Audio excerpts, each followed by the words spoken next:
Hello, everyone, and welcome to Full Press Fantasy Live.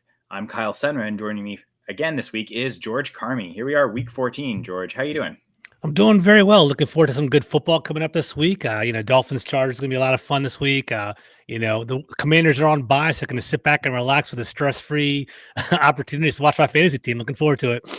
Yeah, Packers on by as well. So yeah, we're this is the easiest going Sunday we've had for In a long time. Exactly 14, right. 14 weeks now. 100%.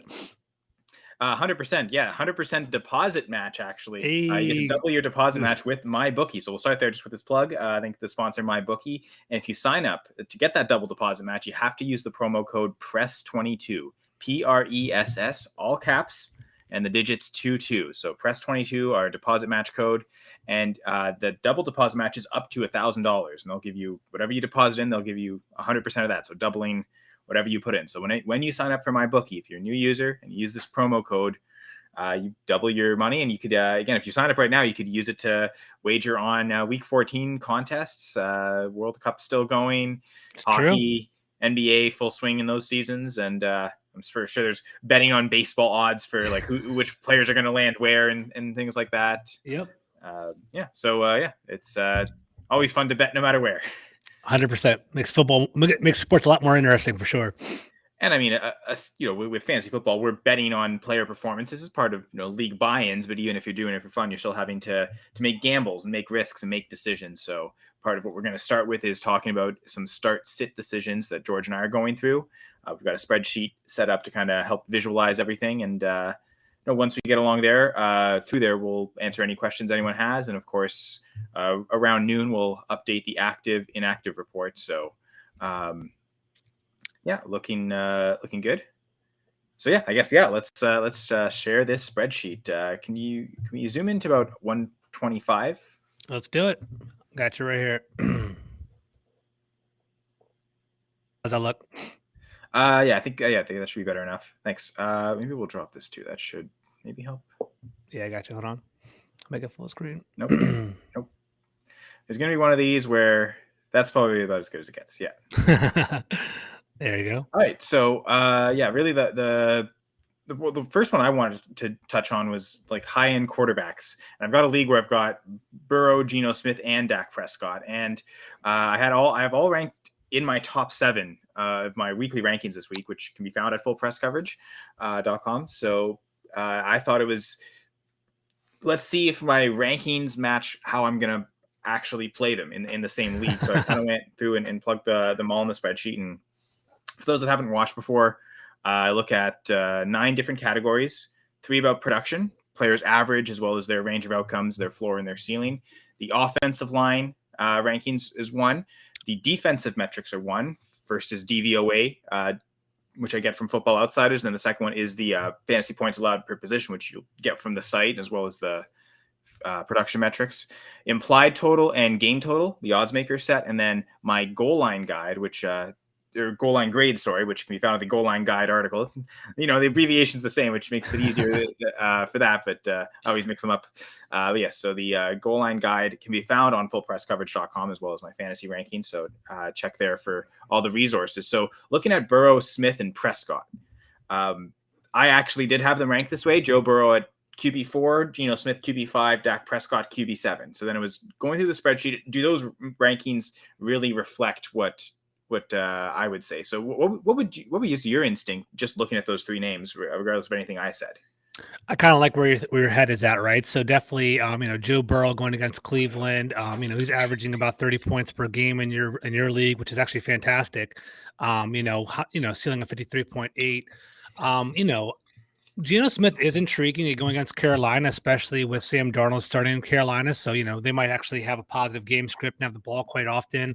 But Seattle's typically been more of like a run-first team. So I feel like they kind of want to lean on that, maybe not necessarily have Geno Smith air out the ball.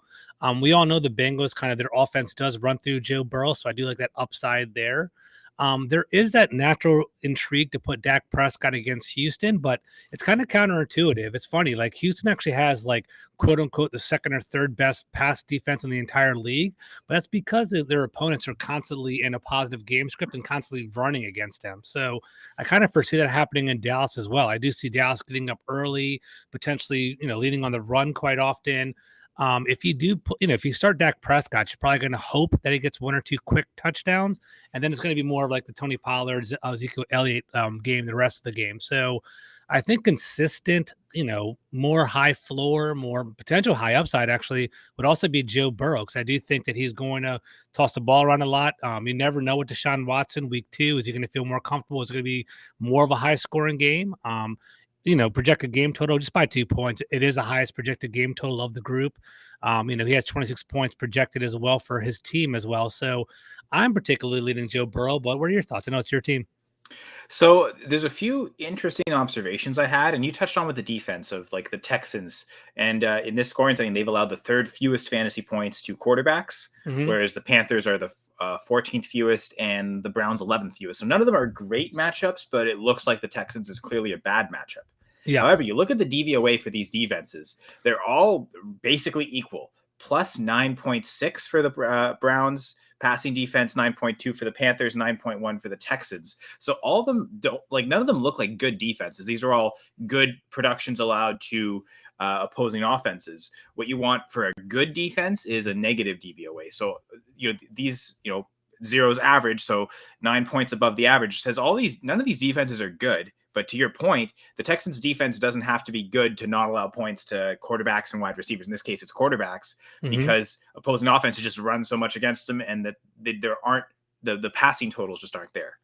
So it's funny how I didn't really mark anything for DVOA because they all were the same. But yeah, the one thing that stood out for the defensive rankings was the Texans being so low, even though their defense isn't great, which there's a couple, like you mentioned that the Cowboys, they could score so many points, the 31 implied total, but how much that is coming from the passing game. So exactly. So anyway, so going through this, it kind of confirmed my instinct with my rankings initially of having Prescott the lowest of the three. So I'm going to bench Prescott and play both Burrow and Geno Smith. Oh, it's a 2 quarterback league? Okay, interesting. Yeah. Okay, gotcha. Yeah, so so anyway, so my rankings ended up fitting. Burrow at 4. He would, if I had to pick one, it probably would be the one I'd take. And then Geno Smith second, who I have at QB5, and then Dak Prescott at QB7. We can actually keep talking about quarterbacks. I know you have a Dak Prescott question if we go down to. Exactly. Let me scroll down a little bit over here. So this is kind of where I'm at. It's kind of been my dilemma all year long. And I think I'm already leaning towards it. So if you guys look at my chart, I kind of, me and Kyle work together quite often, so we kind of have the same mindset. What I did is I basically, I highlighted in green, like where I'm kind of favoring right now. So I'm kind of favoring Kyler Murray in this matchup as well. But I also highlighted who has a better average, who has a higher floor, who has a better matchup in regard to rankings and things of that nature. So, it's kind of interesting. So Dak Prescott was hurt for the, better part of the first half of the year. Kyler Murray's been hurt more recently. I picked up Dak Prescott halfway through the year when people dropped him as part of an injury process. And he's been. You got out of Stafford. I remember that. Yeah. That was, exactly right. You and I together, right? Visionary. Yeah, exactly. 100%. So the thing that I'm seeing here is that, like, Dak Prescott has been a suitable replacement, but he really hasn't hit his groove. He's getting like about, he's averaging about 16 points per game in my league. It's a full PPR league. I guess I got to double check, but he's getting about 2 or 3 touchdowns per game, but it's accumulating up to 16 points, right? So I guess it's a 4 point per touchdown league. In regard to Kyler Murray, I actually looked at it this morning while I was kind of putting my stats together. He is like doing an exceptional job in regard to rushing compared to Dak Prescott. I believe it's like 450 yards for Kyler Murray versus about like 100 for Dak Prescott. There's a huge discrepancy there. There is that appeal that you were kind of piquing your interest as well. Dak Prescott against Houston. Kyler Murray's going against the Patriots, which is known for historically for having a great defense. But I don't know. This is actually an important game for me. I have to win this one to get into the playoffs. It is on my mind. I kind of am leaning Kyler Murray because he does have that rushing upside. He does have that potential, to kind of have higher upside and more to points. But there are some intriguing things. Like, we talked about O-line rank. I looked at, Football Outsiders. Kyler Murray's offensive line is a 31st in the league. He gets sacked very often. So that is something that that I do consider. Granted, a lot of those sacks are on his own doing, in regard to rushing around, not necessarily throwing in rhythm. So that's definitely one thing there. And overall, like we talked about Dak Prescott and the second overall pass defense by the Texans, but I think that's kind of lacks context. I do think that the Cowboys will be able to score, but it's going to be more on the ground as they kind of get a positive game script. So this week they're projected about the same amount of points. Right now, I'm leaning Kyler Murray, but that's why I'm on the show. Kyle, I want to hear your input, man. What are you thinking? So again, back to like I'll always check. Okay, what's my instinct saying before I go through the spreadsheet process? What do my rankings Yep. say? And I did have, like I mentioned, Dak Prescott at QB7. I think Murray's QB9 or 10. So technically, I do have Dak ranked higher. A few of the things that I look at is, first off, the ceiling is essentially identical. They've both been able to hit that 25-point plateau so far this season. You're probably about 1.5 difference in floor that favors Murray, which that probably is where you were talking about the rushing yards. I mean, what about a difference of 300 rushing yards through 14 weeks? That's going to be about 20-ish rush yards a game. Yeah. Yeah. So an extra point and a half, 2 points. Exactly right. So that's probably where that floor is coming from. It's just because Murray's rushing. So I guess it's does this seem like it's a week where Dak will be closer to his floor because of the Texans matchup? Now, there is that fear. I think Tua is probably a really good comparison. A couple weeks ago, they were up 30-0 at halftime. I think Tua still managed to score a couple touchdowns, but again, because he'd done in the first half, he barely did nothing in the second half. So it's one of those where if you're confident enough in Dak being able to score early, I think it makes sense to play him. But just because the one thing with the Patriots, and you showed here with this DVOA, the pass DVOA and also their rush DVOA is really bad as well. I think I have James Conner. Yeah, negative 14.8%. So you're showing here negative 16.5 for the. I assume that'd be the passing game DVOA. Exactly right. So it's funny. It's actually a slightly worse pass defense for offenses than it is the rush game, but still really, really bad on both sides. So Kyler could struggle from both aspects, both passing and rushing. That's, I guess, maybe the one fear. That's why I have him ranked a little lower this week than I have in recent weeks. It's funny that their defense still is allowing more fantasy points to quarterback relative to, say, the Texans, though, because that's all we care about is the fantasy points. Exactly right. Exactly right. I can see why you're taking Kyler. And again, I've got them, I think, 3 spots difference in my QB rankings. They're both still top 10 options. So I can't fault you for going either side. I would probably lean Dak, though.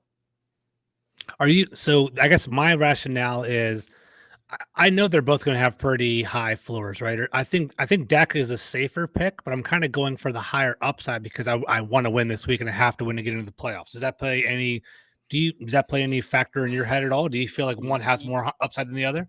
Yeah, I think at this point of the year, if you're either trying to get into the playoffs or starting next week in the playoffs, I think you're always going to try and default to upside, knowing you're always playing against the better teams. Through the course of a season, you might try and go floor as an average to, okay, I can get to the playoffs. But yeah, if you're kind of in do or die spots, yeah, I definitely agree defaulting to ceiling. I guess I kind of view Dak as having the higher ceiling. If the Texans can resist somewhat the rush game, maybe Dak puts up 4 or 5 touchdowns.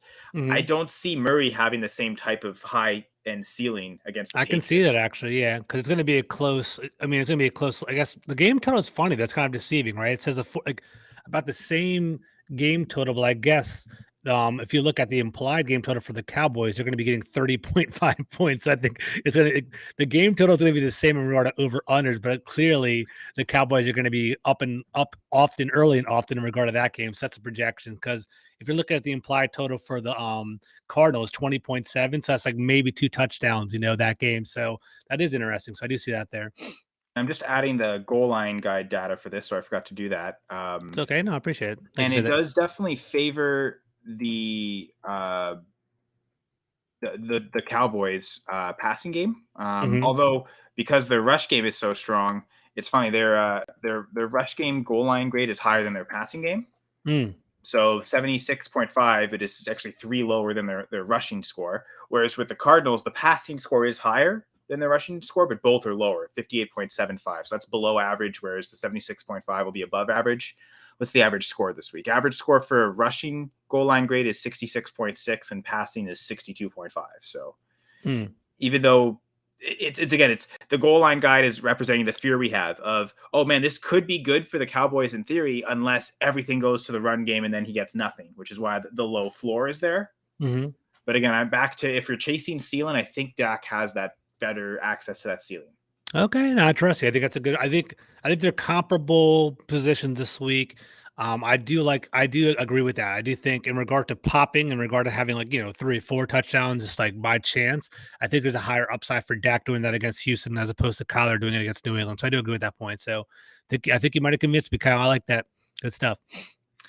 And then just continuing on, I noticed this one. It's like, it looks like it's that same league. It really intrigued me going for your wide receiver decision. Yeah. So let's talk about that. Yes. Trusting Mike Williams.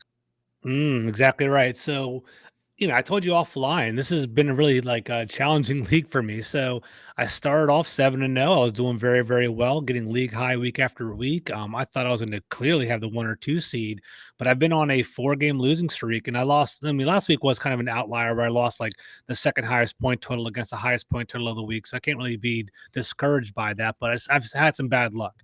And it's mostly been my injuries between Kyler Murray and Dak Prescott, but it's also been my injuries and regression for my wide receivers, right? So looking at Mike Williams, he's coming back. He's bouncing back. He's going against Miami. That's one intriguing part about that. But then I also have Mike Evans, who's steady Eddie, or in theory, steady Eddie, that you would, start no question week after week for years and years. But Mike Evans isn't getting in the end zone. Regardless of how high his floor is, he hasn't scored a touchdown since I believe late October. So it was around Halloween time since Mike Evans has scored a touchdown. So that's definitely been hurting me big picture wise. So I have to pick 2. It's a full PPR league. I have Mike Williams coming back in a high scoring game. It's Mike Williams against Miami Sunday Night Football. It's gonna be a lot of fun. Projected game total of 54 points. It's going to be, in theory, a high offensive game. So it'll be kind of intriguing to start Mike Williams there. I have Devontae Smith in a NFC East showdown against the New York Giants. And then I also have Mike Evans against the number 1 scoring defense in the league, the 49ers. So I have to pick 2. I'm kind of intrigued on what to do because they're all kind of projected about the same.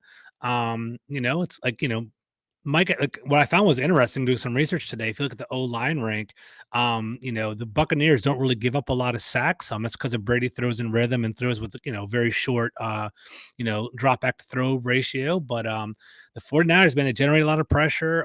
They do a really good job, but, they might be different this week because they don't have the Jimmy Garoppolo to be their quarterback. So who knows what we're going to see with the 49ers, but I'm kind of in a conundrum right here. Do I start, pick 2 out of these 3? And this is, once again, this is a very important game for me. So I'm leaning Mike Williams and Devontae Smith. That's why I have the green highlighted there. But I don't know. It's I feel dirty benching Mike Evans. So what do you think, Al?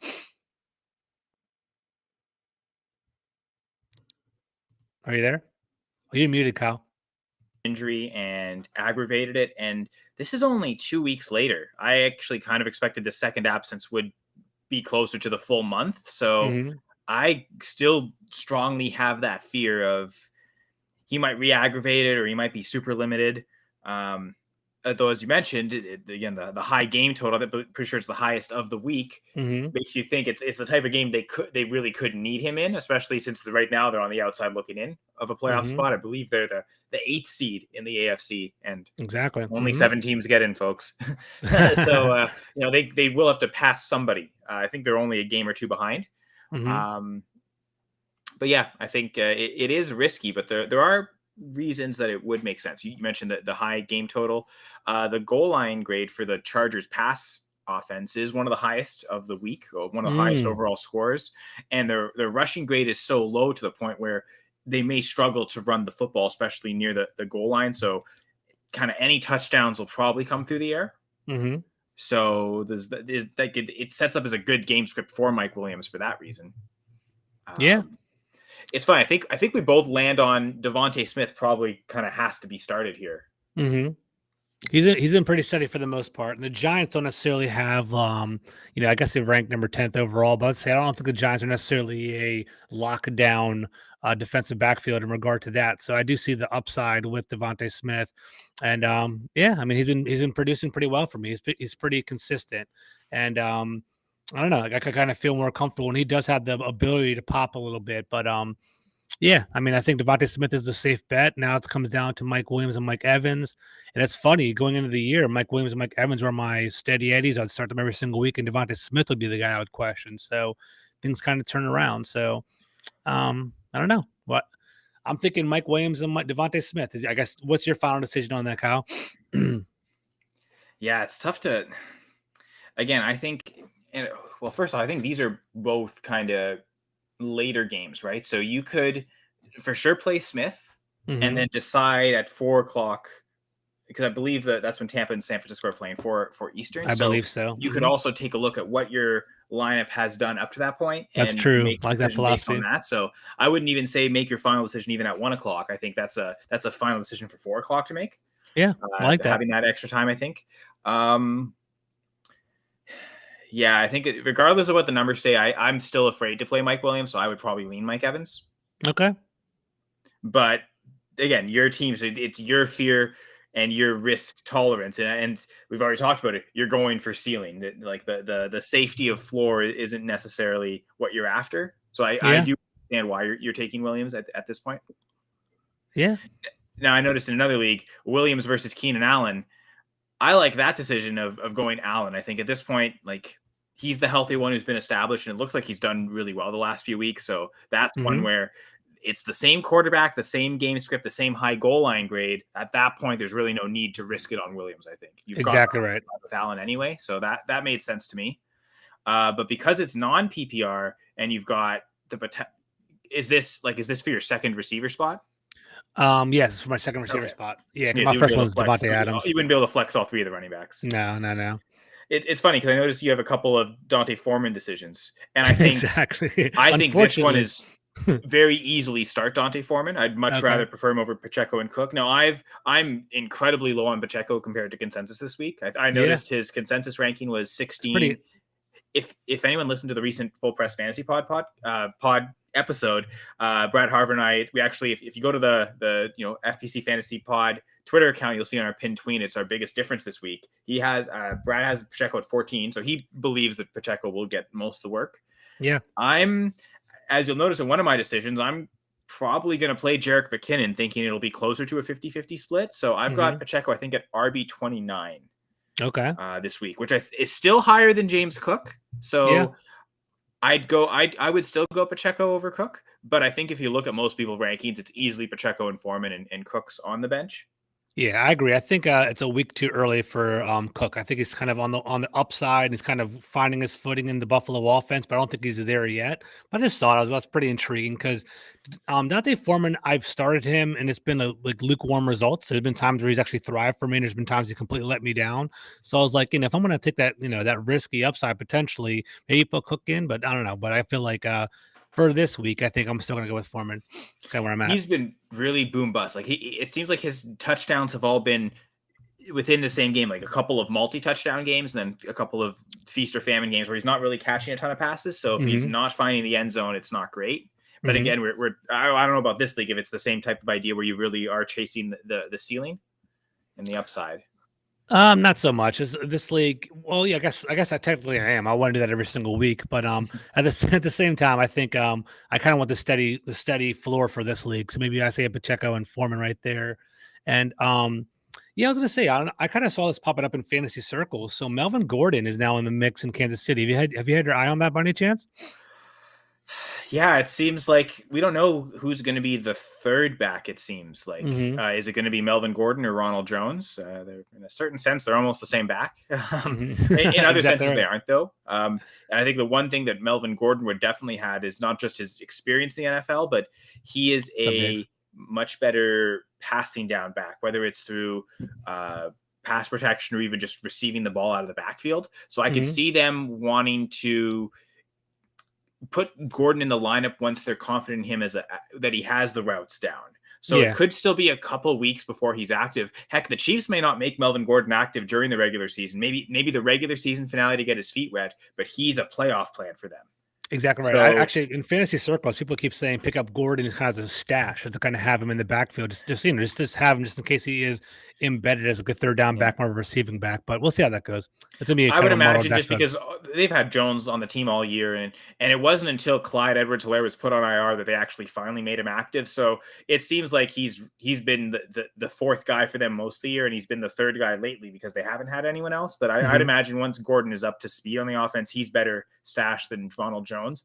I guess my fear is by the time they want to use him the way we want him to, the fantasy football season is going to be That's over. true. So That's true. That's a good point. I don't think it's an awful stash, but I mean, if you can go pick up either Pacheco or well, I would imagine Pacheco not, but if you He's long gone. Yeah. if the idea is stash Melvin Gordon for an eventual role or pick up Jared McKinnon right now, I'd probably go with McKinnon, knowing he's probably and to be honest, he may still be the preferred passing down back that they really want. We saw in the playoffs last year that McKinnon really took that role.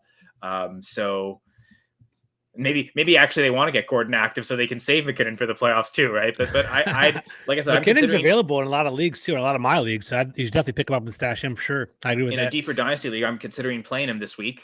Thanks, Washington, for being on a bye. Really like Terry McLaurin. But yeah, so I think I'd rather have McKinnon than Melvin Gordon if that would be an alternative option. But if not available, I don't mind stashing Gordon. But I think look for the RBs that are going to be RB1 or RB2 on their team right now, as opposed to what we hope is the RB2 on a team. Gotcha. I guess Kyle, and Diggs BTW, a friend of yours, George? I guess so. Yeah. What's up, bud? How you doing, man? Good to see you, bro. Yeah, thank you. G, because G is for George. That's I don't have a single G in my name, so that can't be addressing me. 100%. All right, so I'll just say when I round out mine, and then we'll go finish off yours. We have one more decision in my lineup, if you don't mind. Is that cool? Back to Dante Foreman, still exactly right? Dante Foreman, Jamal Williams, right? So let me kind of frame the conversation, and Kyle, give me your input. So this one, in theory, should be an easy decision, right? So Jamal Williams is leading the league in touchdowns. He produces every single week. He averages about 14 points per game. His floor is 5.6. Going against Minnesota, which is going to, have had some issues in regard to their defense, in regard to their pass defense, especially, but, most recently their rush defense as well. I do foresee Jamal Williams actually scoring touchdowns this week. Their offensive line, according to DVOA, with adjusted line yards, offensive for blocking, is 4th overall. So the Lions do have a good push, and they do tend to err on the side of their running backs in regard to the deep red zone, the 5 yards and in. So, and there's a projected total of 52 points. It's going to be a high scoring game between Minnesota and Detroit. So I think it's almost an easy decision to pick Jamal Williams, but for some reason or another, Dante Foreman is like he's like a sexy pick in fantasy circles this week. People really like him. He's actually projected to have more points than Jamal Williams. And, he had that high ceiling of 31.8, as we see right here, but that's not kind of an outlier for me. He really has been feast or famine, as we mentioned. So, I'm kind of leading heavy Jamal Williams, but I kind of want to get your input because I know you deep dive into this stuff, Kyle. Here, you muted again. Let me unmute you. Sorry. There you go. Yeah, thanks. So yeah, looking at my rankings again, and this is full PPR. So normally my default rankings are half PPR. And in theory, that should actually, well, I mean, Williams does sometimes catch, and neither of them are really big pass catchers. So it doesn't really necessarily change the equation too much. It would maybe just lower their overall rankings for both of them among running backs, but not necessarily the difference between them. But yeah, full PPR, I've got Jamal Williams at RB14, Foreman at RB18. So my instinct in my rankings would say go with Williams. Okay. Looking at the spreadsheet, I guess really there's most of the areas is where does seem to favor Williams. I guess that Seahawks matchup is pretty. It's funny. It's in theory it should be really good, the Seahawks matchup. 31st in points allowed, but apparently their rush DVOA is minus 17.5%. I almost don't understand that. So you almost neutralize that a little bit. Both offense. Wow. Really, the Panthers are 8th in run blocking offensive line. That's crazy because that seems like that's not an offensive line that people consider to be that good. But yeah, I agree. They got the results.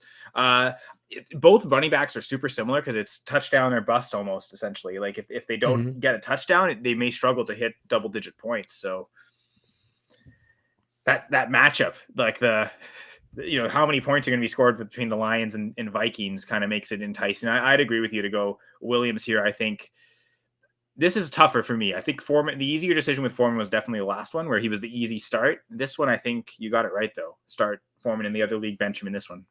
All right, cool. I agree. Sweet. That's a good way to diversify. So if he goes off, you're happy you got him in one league and cover your bases a little bit. I agree, 100%.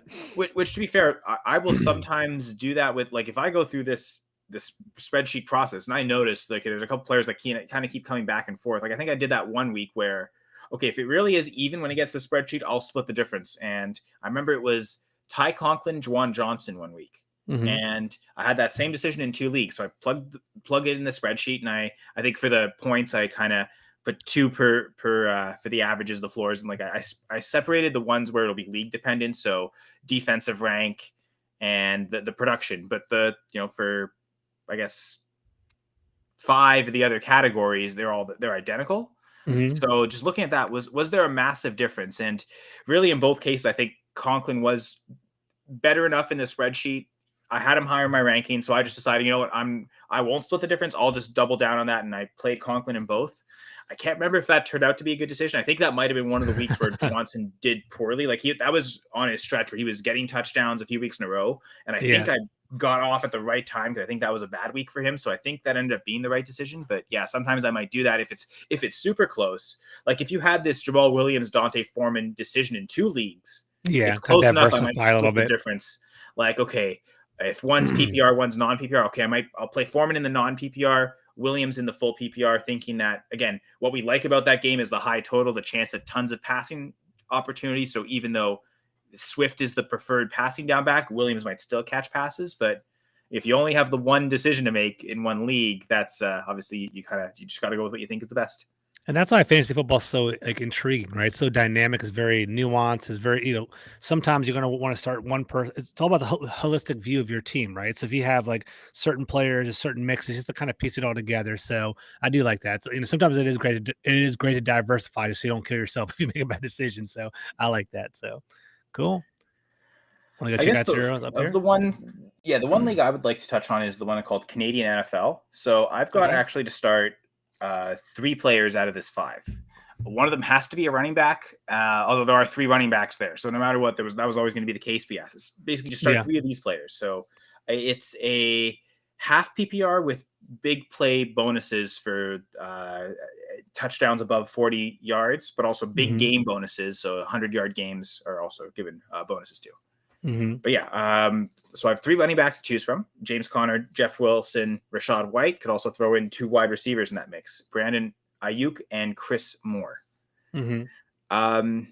I just picked up Chris Moore, thinking, okay, Nico Collins is out. Looks like Brandon Cook's out. Like he'll be the Houston Texans wide receiver 1.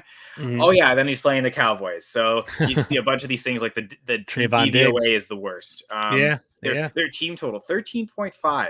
I think it was the Steelers at Philly week 8. The Steelers had a 13.5 implied total. I'm pretty sure that's the lowest all season. So as low as it can get. It is funny that just because of the Cowboys, that game total isn't the worst, but there's really no category where Chris Moore stood out. So even though I just picked him up as a way to you consider playing him, it also thought, there's a reason he was available and I just picked him up, not already on my team, and that no one else wanted him is because he's not worth it. So I quickly took Chris Moore out. And again, with complex decisions, I always find where can I eliminate easily, or the opposite? Because one of the things I look at the spreadsheet, how many categories Jeff Wilson led in.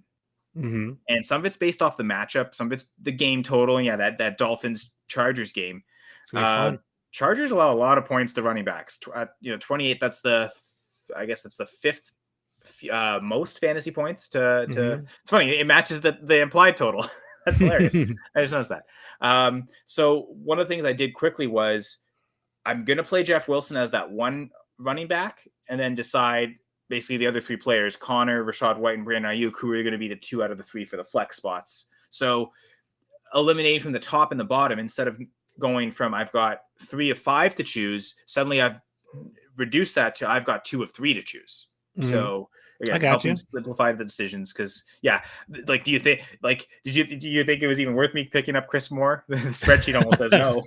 No, I disagree. I don't think so per se. I think Yeah, Chris Moore. I do see where your mind was at in regard to, negative game script, trying to throw back into the game and so on and so forth. But I do think it's not an ideal, optimal matchup. It's going to be, he might get a big play here or there, but Trayvon Diggs is a pretty strong corner, regardless of what people say of him. If he is, Chris Moore is his wide receiver one, quote unquote, this week, he's going to get shut down. I don't see him. And then, even if he has production, I still see the other options as more intriguing. James Conner, obviously, Brendan Ayuk, obviously, Rashad White, even that's pretty interesting too. It's a pretty tough one. I agree with you here. Like Jeff Wilson, I like him. I think he's unquestioned. You start him. The only knock I'd have on him is that Raheem Mostert might kind of eat into his carries a little bit. What we saw last week, he got one carry, but 49ers defense, Chargers defense. I think that context matters. 100%. I don't think that type of thing is happening against the Chargers here. 100%. I think Miami has their offense is high enough they can sustain both as well. So I think Miami, it's gonna be a fun game. That Chargers Miami game, I'm really looking forward to it tonight. I can see them both kind of thriving there. Then it comes down to, so let's eliminate Chris Moore. So you have to pick 2 out of 3: James Conner, Rashad White, and Brandon Ayuk. Right. So I would like. Initial thought would be, this is before I get into it, Rashad White is starting to turn it on. He's starting to become, getting a lot of carries for Tampa Bay. They want to have ball control offense and a balanced offense. But I don't like that matchup against San Francisco. They have a great defensive line. They have a great defensive front. I think San Francisco is going to try to play keep away as well because, with Jimmy Garoppolo down and they're going to have a backup quarterback playing, they're probably going to just kind of try to run and kind of have a great time of possession in their hands. I don't really see Rashad White having the opportunities to basically thrive and to run all over San Francisco. So that comes down to James Conner and Brandon Ayuk. James Conner, I do think, he's averaging 15.5, 15 points a game. When he is healthy, I think he does thrive when Arizona, especially in the red zone. So he will get you those touchdowns that you are looking for. And I think I'm leaning more Brandon Ayuk. I think Brandon Ayuk, I don't know. He has a backup quarterback though. That's interesting, but I do think he's more of Brandon. To be fair, George, that's probably the only reason this is a decision. If Garoppolo was in, I think I wouldn't even put Ayuk in the spreadsheet. He'd be locked in the lineup, right? So that's exactly that's what's making it a possible decision. So I didn't necessarily also want to double count that and just take him out completely just because of the backup quarterback. Exactly. The only reason I'd even maybe air more on Brandon Knight is it a PPR league or half PPR? What is this? Yeah, half PPR with the big play bonuses, which gotcha. Half PPR favors running backs, but those big play bonuses kind of do tend to favor the wide receivers a little more. So gotcha. The one thing I do kind of like about Brandon Ayuk is that he's not necessarily like a deep threat. He's more of like a outlet, slot wide receiver, more of like a catch over the middle. Like he's more of like a. They'll use him as a deep threat because Garoppolo has a deep ball, but they don't. He's not necessarily just relying on that. Like they can change his role with Purdy in there. Yeah. Exactly right. So he might be more of like a outlet kind of guy, more of a quick release kind of guy. So I do like that. My only hesitation with Connor specifically is that I'm already playing Hopkins, and 2 Cardinals is okay, but against the Patriots, that's the scary part. And on that is true. So I think I'm, even with Purdy, I think I'm pretty sure I'm going to play Ayuk.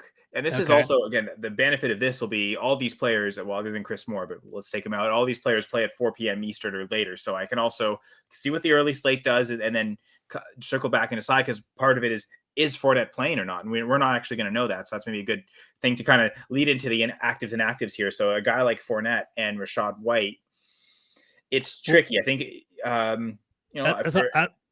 me throw this out there because I think we're going in the same direction, right? So let's for now place Brandon Ayuk in a starting spot, right? So now you're looking at Rashad White versus James Conner. Would you rather have Rashad White against San Francisco or James Conner versus the Patriots? Yeah, that's the part. I don't really want either of those matchups. They're so bad, but I think I think if Fournette's there, I think it's easily Connor, but and it doesn't look like Fournette's going to be there. So that's the appeal of White, is that he's got that backfield to himself. That's true. Is the one thing that would make me lean that way, I think. So to be continued, but I think a good discussion leads into what are you doing with Leonard Fournette? Exactly right. So yeah, I think, not so much Fournette. I mean, I think if you've got Fournette and he's out, then you throw him in. What are you doing with Rashad White? I think at what point is he startable? Mm-hmm. I guess the other complications later are the Seahawks backfield.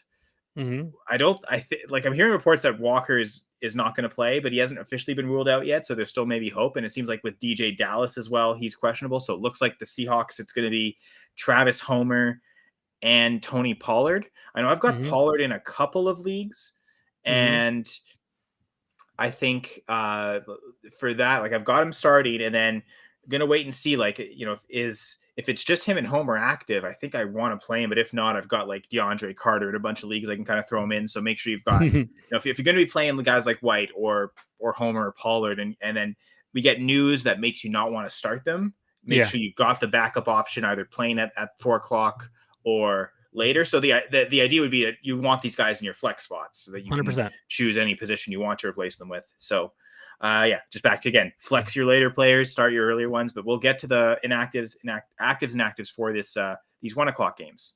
So I think with the Jets, the big news there is, like, with Michael Carter coming back, James Robinson will now be inactive, and that's a tough one because I've got Zonovan Knight starting in a couple spots, and I don't think I considered maybe starting Ty Johnson, but now with Michael Carter back, I don't really want to play Ty Johnson because his big role last week was the pass catching role, which I'd imagine Michael Carter comes back and takes over. So it's like, I'm kind of getting the impression it's going to be kind of a 50-50 split. They want Zonovan Knight on the early downs. He might be the goal line back if they even get that far against the Bills. Whereas Carter's the pass catcher, which in theory would make him the more desirable one to play because it's the Bills. But I still, like, I'm not starting Carter where I have him, but I'm going to be starting Zonovan Knight in a couple spots. So I expect Zonovan Knight's going to be the maybe not even the starter, but get the most carries. Do you think I'm wrong there? Do you think Michael Carter comes back and he's back to being the guy? That's interesting. So I'm actually starting Michael Carter in one league just because of desperation, because of all the bi-apocalypse that everyone keeps talking about that we have going on right now. But I'll be honest with you, I haven't really followed the Jets too heavily to kind of have a true fair assessment. But I think I am going to lead Michael Carter just because of the upside, his familiarity with the offense. I just kind of think that, like, he's been there, so I'm going to kind of lean on him as opposed to like the dart throw. But you might know better than me. You might have more of an investment than I do in the Jets backfield. Well, I don't know that anyone does, because that seems like that coach staff learned from Shanahan, right? The 49ers. You could follow the team all you want, and you have no idea what's going to happen. So 100%. They're keeping it close to the vest, I think, purposefully. Yeah. But yeah, I think Ty Johnson's clearly number 3.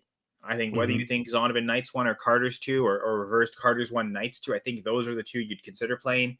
Like I said, with Carter out, I'd consider starting Ty Johnson in a couple leagues. There might even been a league or two which would have ended up in the spreadsheet here because that one extra option in Ty Johnson makes it an interesting decision. But now with news of Michael Carter being active early enough in the week, like, this wasn't like we didn't find out today that he was going to be active. Like, he was off the injury report, fully healthy. So I think he practiced mostly fully this week. So knowing enough in advance, and knew that, okay, that the Ty Johnson dream's dead for this week. But Zonovan Knight could keep going, though.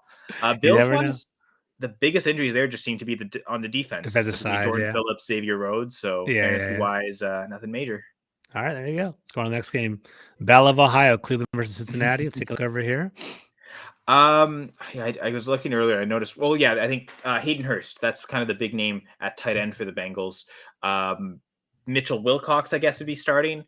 I don't know that you really want to start him, though. I would imagine this just means more targets for the 3 main wide receivers. I agree. Chris Evans is inactive, so confidence in Joe Mixon. But this is interesting because earlier in the year, when Mixon and P. Ryan were both healthy, Evans was often the third guy, and Travion Williams was the healthy scratch. So now something's flipped to where Williams has become the third guy and Evans. And I think I noticed it last week. Whenever P. Ryan came out, it was usually Williams coming in to take snaps away, relieve him, exactly. Take carry, relieve him, carries and things like that, give him a breather.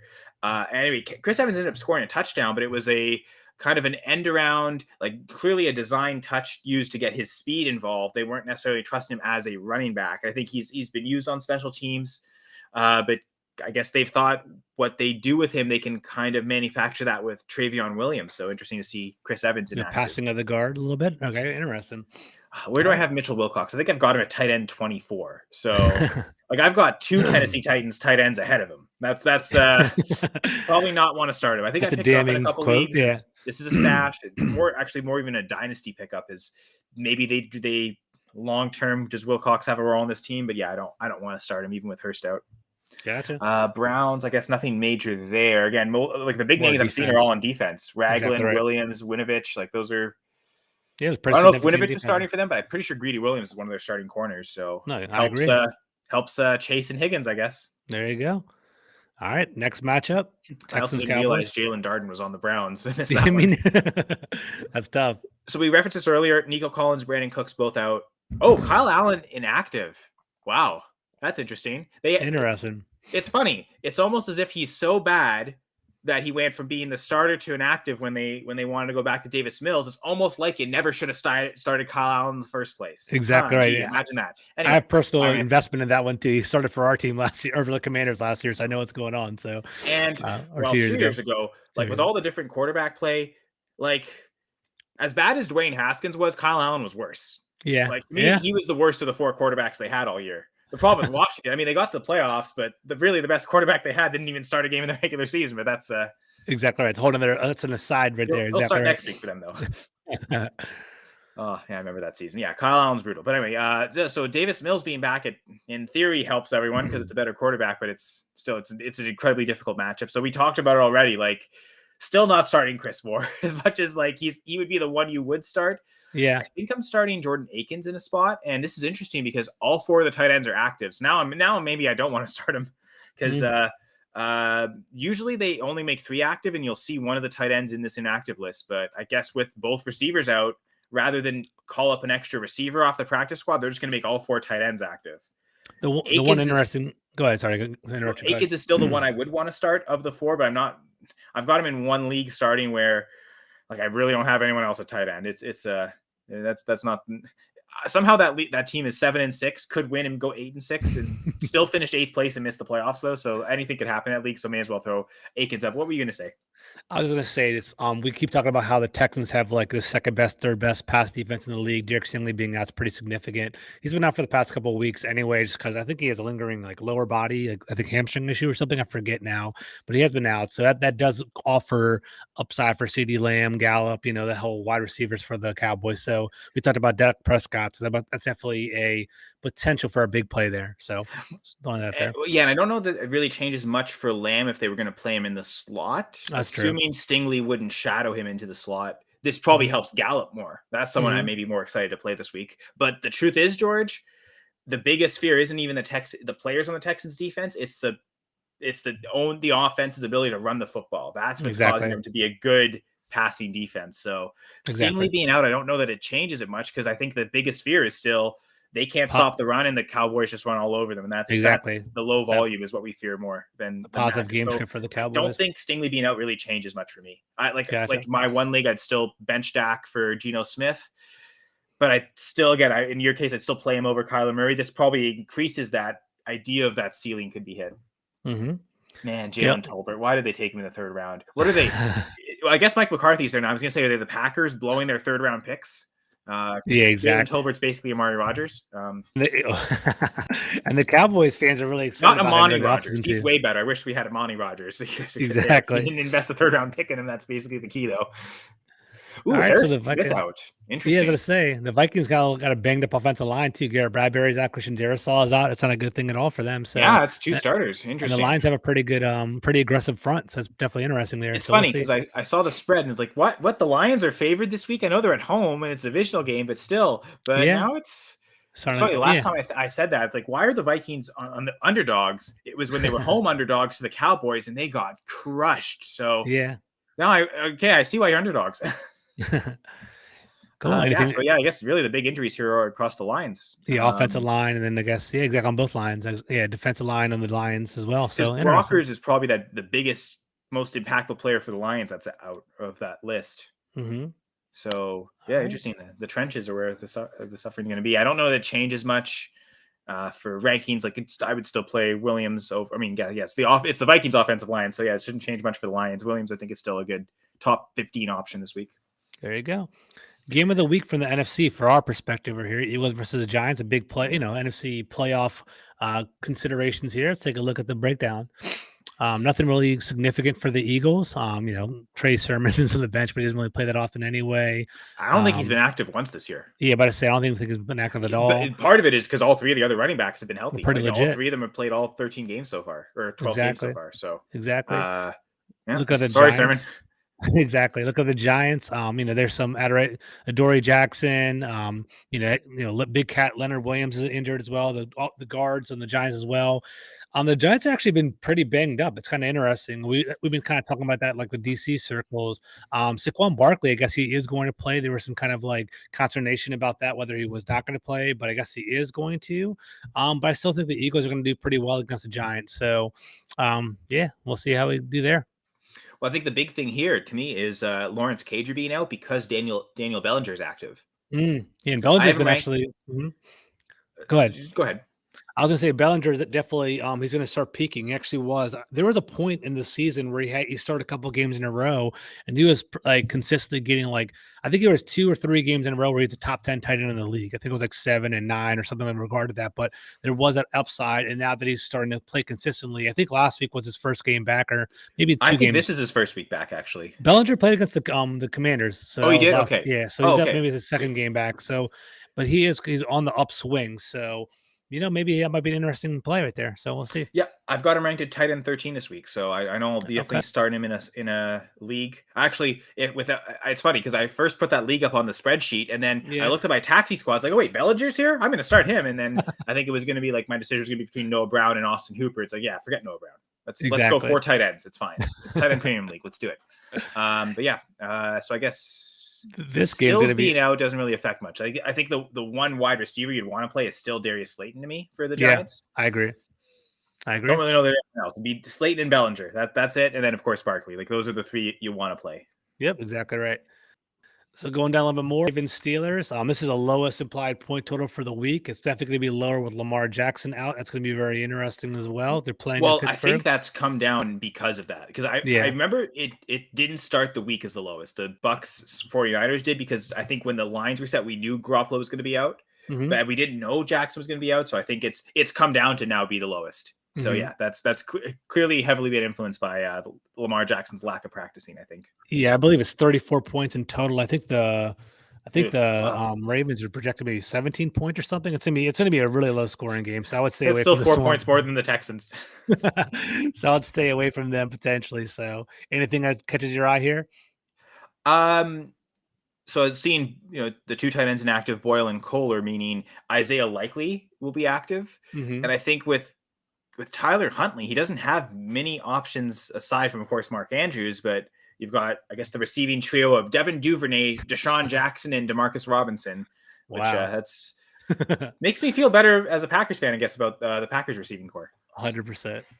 Of course, Mark Andrews is amazing, but yeah, Isaiah likely could be the number 2 target on the team in theory. I guess most of the key players for the Steelers are back now. Like they had a ton of injuries earlier in the season, but it seems like they're mostly fully healthy now. Stabilizing a little bit, yeah. All right, I think this might be our last game, our last 1 o'clock game. Let's go over here. So it's going to be Jaguars Titans in Nashville at Nissan Stadium. So Lawrence is playing. That was the one questionable thing. It seemed like he was always going to play though, so it did like he was questionable, but it leaned like he was always that direction of going to play. Trying to go. Treylon Burks is out. Yeah. Son Haskins. Because I know last week they had, after Burks got hurt, they only had 2 other wide receivers active. Robert Woods and the whole offense runs to Robert Woods. Exactly.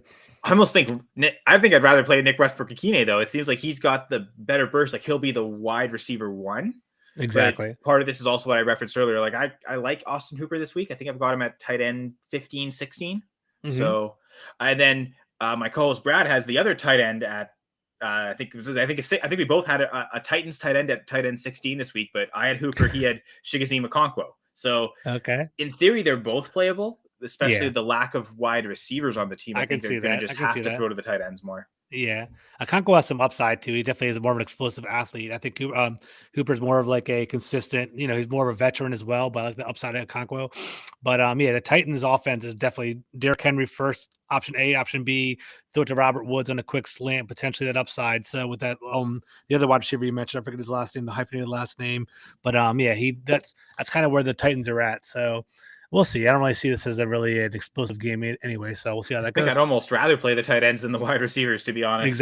Exactly right. And knowing like where I have Hooper tends to be tight end premium leagues was my thinking was he might be a more volume based tight end this year. So where I drafted a Hooper, where I tried to acquire him was leagues with the tight end premium scoring. So I can feel comfortable. He's my tight end 3 on my team. I can flex him because it's fine because the tight end premium, I can flex multiple tight ends. So cool. I think it's the last 1 o'clock game, so we can kind of start wrapping it up a little bit. Yeah, we're closing in on 12:30. So I guess the I don't know the big recap topics to talk about, but I guess the big news I suppose Saquon is probably the biggest news for a lot of people. But yeah, Saquon's playing, so I would start him as where do I have him ranked? I think probably running back 7, running back 8, something like that. So must start if he's he's a must start. He's one of the better backs all year long. And I know his shoulder's been kind of hurting him and kind of bothering him a little bit, but I think he's if he's available, put him in there. He'll score a touchdown. Fournette, Walker, DJ Dallas, the Tampa Bay Buccaneers and the Seahawks backfields are going to be something to look for later. So that's kind of a tricky complications. Again, try and make sure you flex those players if you're considering starting them, and if they do end up being inactive, you can then replace them with anyone in your lineup. You don't just have to be stuck with running backs. It can give you better options. You might be able to find a higher upside option at a wide receiver that you'd rather play instead. So again, try and flex those guys in the best measure you possibly can. Exactly right. So I'm at Senra Says. George is at G Carmi 21. George, is there anything you want to plug before we get out of here? No, I mean, basically, guys, definitely check us out. Kyle, thank you for having me on. I love talking fantasy football with you. It's awesome every single Sunday. Guys, I'm Full Press Commanders. I'm I oversee the managing editor of Full Press Commanders. I'm going to do a mid-season recap for the offense and the defense, a written report on fullpresscoverage.com, kind of grading out all the players there. I'm going to try to also aim to do another Giants Commanders preview for Sunday Night Football, a live podcast as well. So definitely check me out there as well. So thanks, guys. There's no way that game can get in a tie too, right? I hope not. That'd be crazy. It's funny because my recent memory of teams tying has kind of helped them get into the playoffs. Exactly. I remember a lot of cases where it's 2 teams in different conferences tying. I remember one year the Panthers and the Bengals both tied, and they both ended up winning their division by half a game because of those ties. For Washington, the big thing is the Giants got to lose this week, and then basically we're always rooting against the Seahawks. I think it's 2 of the 3 teams are going to make the playoffs: the Giants, the Seahawks, and the Commanders. So we just got to hope they lose. Or the 49ers do collapse without Garoppolo, and they fall out. True. And the Seahawks get that division. Like that could be the other thing you're cheering for. Exactly. So we'll see. Just cheer for every AFC team to win. I guess a lot of divisional games this week though, but okay, that's really how I'm. Okay, I want the other conference to get as many wins as possible, please. 100%. But yes, again, follow along everything at fullpresscoverage.com, on Twitter at FP_coverage, everything NFL specific at Full Press NFL, and the Full Press Fantasy Pod as well. I'm part of me and my co-host Brad Harvin. Every week we'll talk rankings. And again, like this week, what we do every week is we'll share a poll with our biggest difference in our rankings. And again, I'm really low on Isaiah Pacheco, so we have a great opportunity to debate him. So go on to. There's still some time before that poll closes. So hopefully he does well today. Hopefully that's starting, and we'll see how that goes. You're hoping I'm wrong with my rankings. And again, I'm hoping I'm right on Jerick McKinnon. So at FPC_fantasy pod. Geez. On Twitter at FPC_fantasy pod. Check the pin tweet. There's not just the most recent episode, but also that poll in the thread in the pin tweet. So there'll be our rankings in there, my goal line guide article. But again, you can check all that out on fullpresscoverage.com. On behalf of George, I'm Kyle Senra, and this was another episode of Full Press Fantasy Live.